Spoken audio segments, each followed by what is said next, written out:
என்னுடைய வியூவர்ஸ் அத்தனை பேரையும் இந்த செய்தியின் துவக்கத்திலேயே நான் ஆசீர்வதிக்கிறேன்.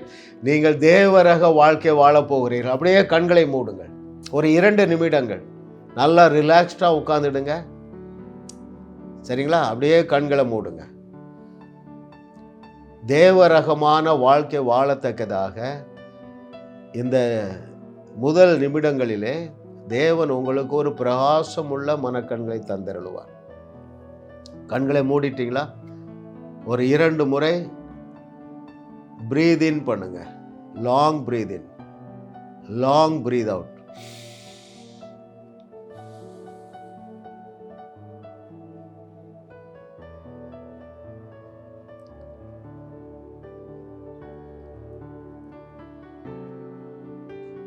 பவுல் உங்களுக்கு சொன்ன வார்த்தை,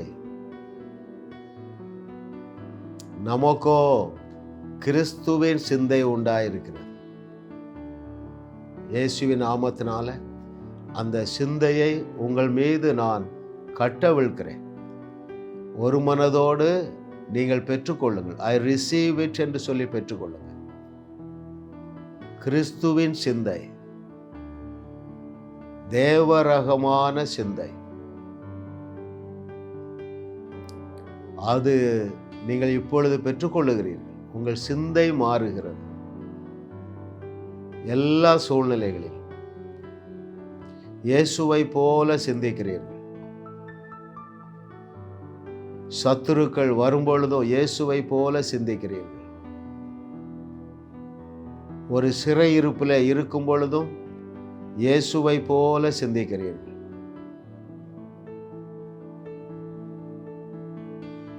கிறிஸ்துவின் சிந்தை உங்களுக்குள்ளே சொல்லுங்க.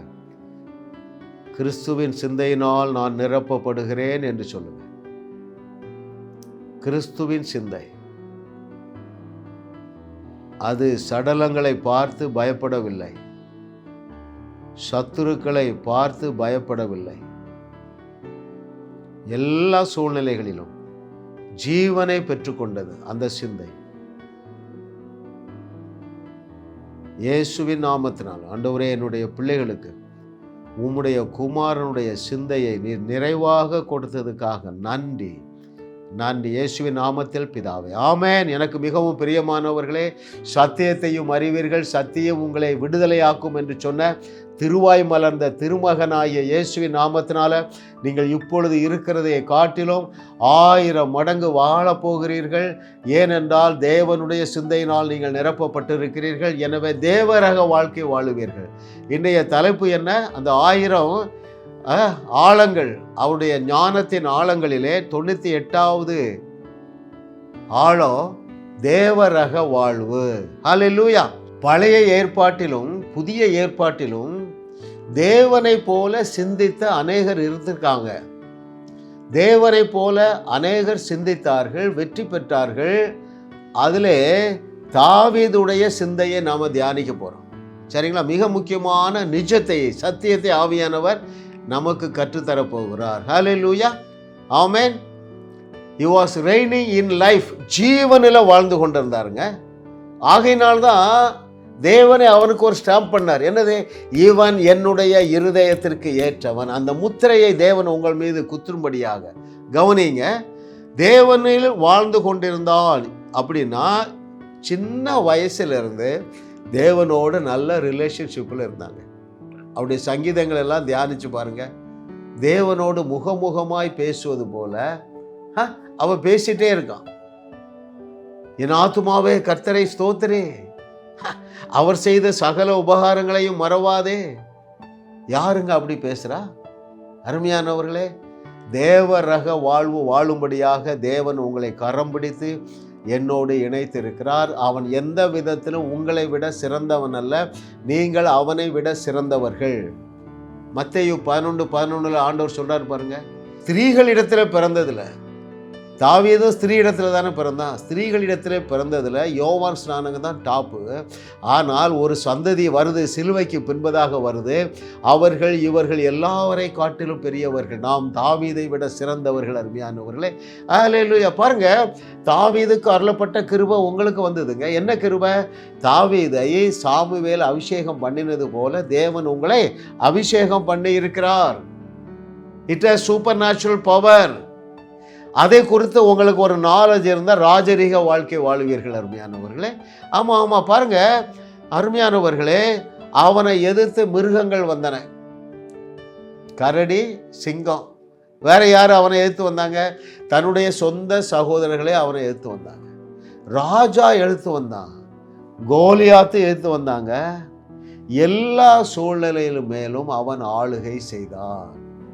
எத்தனை பேர் கவனிக்கிறீங்க? ஹல்லேலூயா.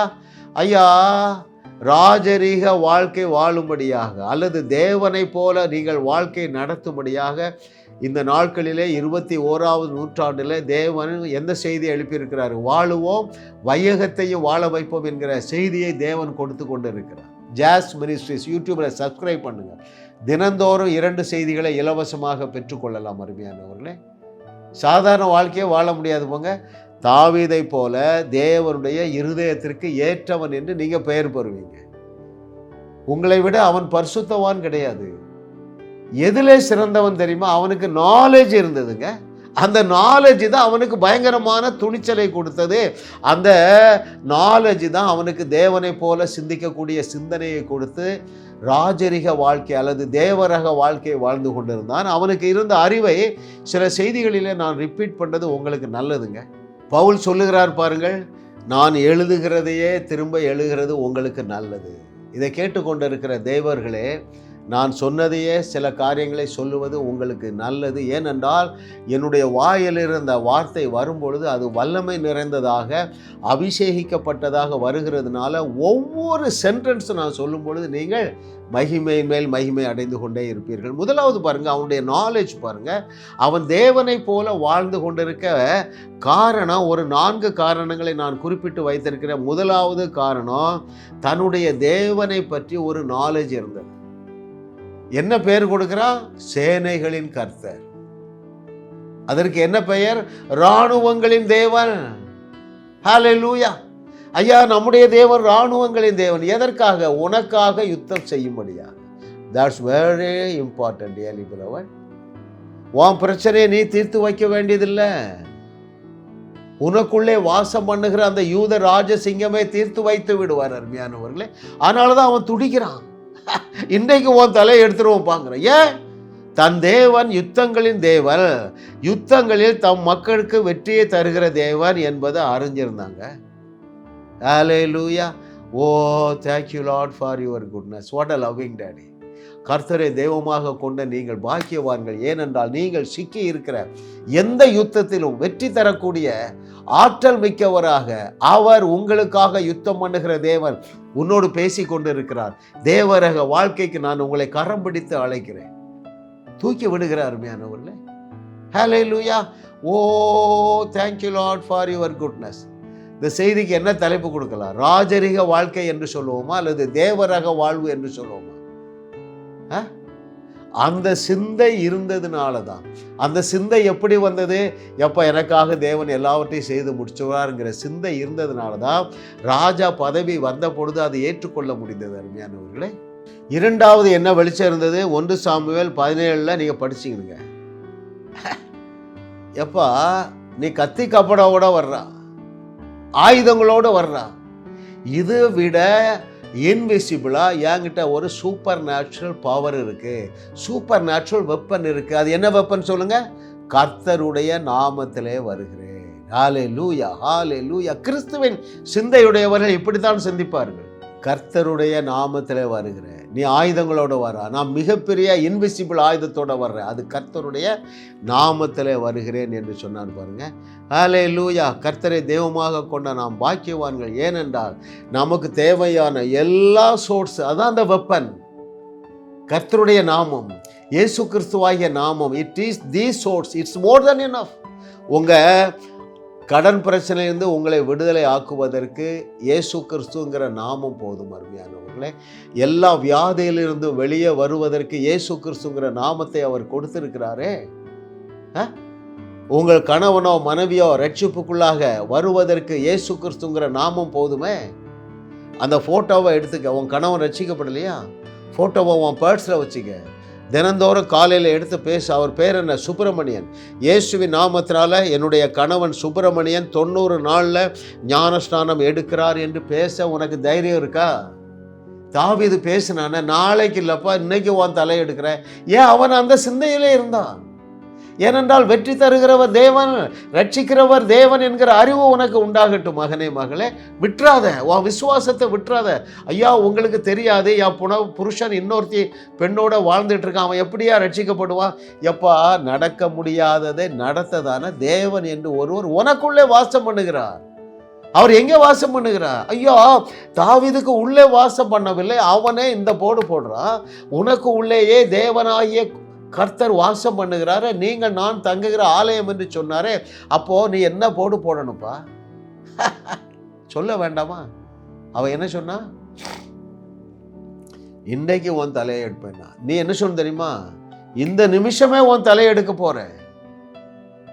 ஹல்லேலூயா. ஓ, வாட் a loving daddy. இல்ல, அவன் போய் கல்லை தேடுறாங்க, கூழாங்கல்ல தேடுறான். உனக்கு அதே தேவையில்லை. நிற்கிறான், 100 மீட்டர் தள்ளி நிற்கிறான் கோலியாத்து. நீ என்ன செய்யணும்? பூனி ஊதுனா போதும், பொத்துன்னு விழுந்து செத்து போவான். ஏன் தெரியுமா? கூழாங்கல்ல போட்ட உடனே இந்த கல் அவனை சாகடிக்கலை. இவன் கூழாங்கல்ல தூக்கி போடுறான். பரலோகம் தூதர்களை அனுப்பி தொப்புனி அவன் தலையில் போட்டாங்க, செத்து போயிட்டாங்க. நீ ஊதுனாலும் தொப்புனி அடித்து அவன் செத்து போயிடுவான். அருமையானவர்களே, தேவரகமான வாழ்க்கை வாழும்படியாக தேவன் உங்களை என்னோடு இணைத்திருக்கிறார். என்னுடைய செய்திகளை தொடர்ந்து கேளுங்கள் அருமையானவர்களே. தேவன் உங்களுக்கு தேவரகமான ராஜரீக வாழ்க்கையை வைத்திருக்கிறார். நல்ல தலவாழை இலை போட்டு உங்களுக்கு ஆகாரம் வைத்திருக்கிறார். அதை நீங்கள் அருந்தாமல், கொண்டாடாமல், செலிப்ரேட் பண்ணாமல் இந்த உலகத்தை விட்டு போயிடாதீங்க. Every moment is for celebration. வாரந்தோறும் சென்னை முகப்பேரில் நடைபெறும் கிங்ஸ் அண்ட் குயின்ஸ் அசெம்பிளி ஞாயிறு ஆராதனைக்கு அன்புடன் அழைக்கிறோம். சத்தியத்தை சரியாக அறிந்து வெற்றி வாழ்க்கை வாழுவீர்கள்.